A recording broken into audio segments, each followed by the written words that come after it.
नमस्कार बच्चों, education point coaching classes में आप सभी का स्वागत है। आज इस वीडियो में हम बेटा DOE class 8 maths worksheet number 9 करेंगे। देखिए, इसका जो टॉपिक है वो है एक चर वाले रैखिक समीकरण। तो यहाँ क्या दे रखा है, महिमा और श्वेता की बातचीत। महिमा ने श्वेता से उसकी उम्र पूछी। श्वेता ने कहा, मेरी और मेरे बड़े भाई की उम्र 2 क्रमागत सम संख्याएं हैं। क्या कहा, मेरे और मेरे भाई की क्या है, 2 क्रमागत सम संख्याएं हैं और दोनों की आयु का कुल योग 30 है। अब स्वयं सोच लो कि मेरी उम्र कितनी होगी। तो बेटा जो महिमा ने अनुमान लगाया, क्या लगाया, महिमा ने सोचा 10 जमा 20 30 होता है, पर 10 और 20 दोनों ही क्रमागत सम संख्याएं नहीं है। फिर 18 जमा 12 भी 30 होता है, परंतु 18 और 12 भी क्रमागत सम संख्याएं नहीं है। तो अगर हम अध्यापिका के बताए तरीके से गणना करें तो क्या होगा, माना जो श्वेता की उम्र है वो कितनी है, 2x, क्योंकि वो एक सम संख्या है इसलिए हमने x की जगह क्या लिया बेटा, 2x। और उसके बड़े भाई की उम्र होगी, मतलब उसकी अगली संख्या 2x जमा 2। दोनों की आयु का योग कितना है बेटा, 30। तो इसका मतलब श्वेता की आयु और उसके भाई की आयु 2x जमा 2, इसका योग कितना आएगा, 30। तो ये 2x और 2x आपका 4x हो जाएगा। 4x जमा 2 बराबर 30। अब ये 2 वहाँ जाके घटा हो जाएगा आपका, तो ये हो जाएगा 30 घटा 2, आपका आ जाएगा ये 28। तो ये 4 गुणा में है बेटा, तो वहाँ जाके क्या होगा, ये 28 बटा 4 मतलब 7। तो इसका मतलब श्वेता की आयु कितनी है, वर्ष 7 गुणा 2, 2x 3 है 14 वर्ष, और उसके भाई की कितनी होगी, उससे 2 ज़्यादा मतलब 16 वर्ष। एग्जाम्पल नंबर 1 आपको दे रखा है बेटा, प्रवीण के पास गुल्लक में 180 रुपये हैं। उसने दक्ष से कहा कि इस गुल्लक में सिर्फ 2 और 5 के सिक्के हैं और 2 के सिक्कों की संख्या 5 के सिक्कों की संख्या का दुगना है, 5 का दुगना। तो हमने किसको मानना है बेटा, 5 के सिक्कों की संख्या s मानी, 2 के सिक्के उसके दुगना मतलब 2s हो गए। अब मेरी गुल्लक में 2 और 5 के कितने सिक्के हैं ये बताओ। तो अगर s 5 के सिक्के ऐसे हैं तो उसका जो राशि होगी वो कितनी हो जाएगी, 5 गुणा s मतलब 5s। और 2 के सिक्कों की कितनी राशि हो जाएगी, 2 गुणा 2s मतलब ये 4s। तो आपका 4s जमा 5s ये 9s बराबर 180 के आ जाएगा। ये 9 गुणा में 180 को 9 से भाग गया तो s की संख्या आ गई आपकी 20।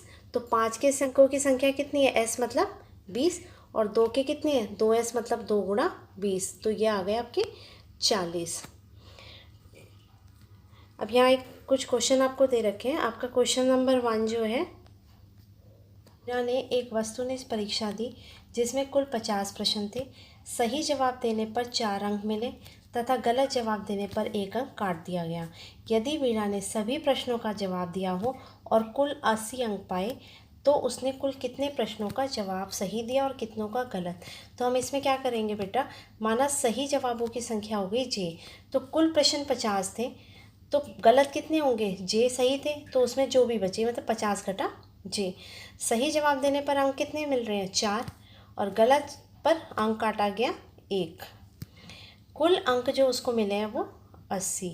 तो अगर हम इसको देखें तो अगर उसने 4 अंक के हिसाब से j प्रश्नों का सही जवाब दिया है तो सही पर प्राप्त अंक उसके हो जाएंगे 4 गुणा j 4j, और गलत के लिए यहाँ +1 नहीं माइनस होगा बेटा, ये माइनस।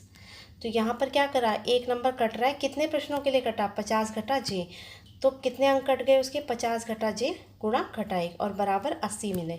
तो ये हो गया आपका 4j, ये घटा था तो ये घटा 50, और ये घटा 1 और घटा j जमा j बराबर 80।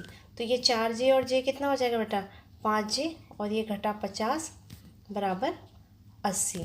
तो ये घटा 50 वहाँ जाके जमा हो जाएगा, तो आपका ये 5j बराबर कितना हो जाएगा, 80 जमा 50, और ये आ गया 5j बराबर 130। अभी 5 गुणा का क्या होगा, भाग में जाएगा, 130 बटे में 5, ये आपका हो गया 5 दूनी 10 और 5 छक 30 26। तो j का मान कितना आ गया, 26। तो इसका मतलब सही जवाबों की संख्या क्या लिखेंगे हम, 26, और गलत कितने दिए थे उसने, 50 घटा j, तो गलत जवाब कितने होंगे, गलत उसके हो गए 50 घटा 26, तो ये कितने आ जाएगा बेटा, 24। तो इसका मतलब उसने 26 प्रश्नों के सही जवाब दिए और 24 प्रश्नों के गलत। इसको आप कैसे चेक कर सकते हैं, 26 के सही दिए तो 26 गुणा 4 से 104 अंक मिल गए, और 24 गलत दिए तो उस पर एक नंबर कट के 24, तो 104 में से आप 24 घटाएंगे तो ये कितना आ रहा है, 80।